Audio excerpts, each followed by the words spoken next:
senior White House advisor Jared Kushner gathered Arab dignitaries, Israeli businessmen, investors and politicians from the wider world to discuss how to kickstart the Palestinian economy over the next decade. He called his plan the opportunity of the century.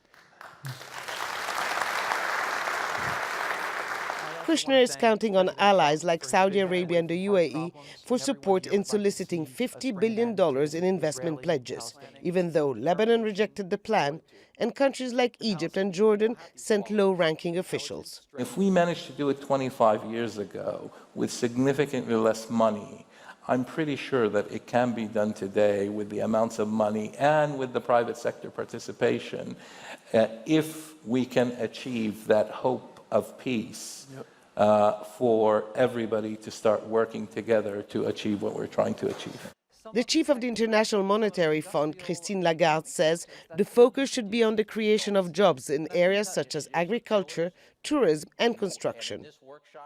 So if there is an economic plan, if there is urgency, it's a question of making sure that the momentum is sustained. And for that it will require all the goodwill in the world on the part of all parties, private sector, public sector, international organizations, and the parties on the ground and their neighbors. The IMF expects the Palestinian economy to shrink by 1.6% this year and says unemployment stands at 30% in the occupied West Bank and 50% in Gaza. But the Palestinian leadership has rejected the plan and was absent in Manama. It hasn't had any contact with the U.S. administration since President Donald Trump recognized Jerusalem as Israel's capital. A senior Palestinian official says the whole basis of Kushner's economic plan is built on the wrong assumptions.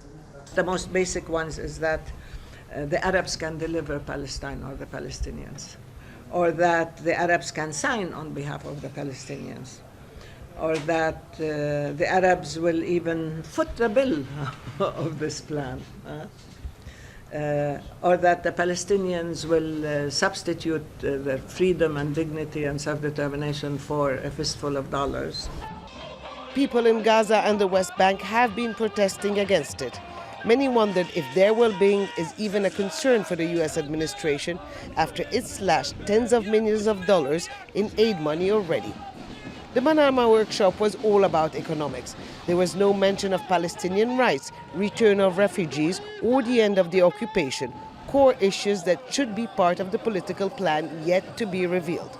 But Kushner has already said if there's going to be a deal, it's not going to be along the lines of the 17-year-old Arab Peace Initiative, which Palestinians fear means the end of the two-state solution.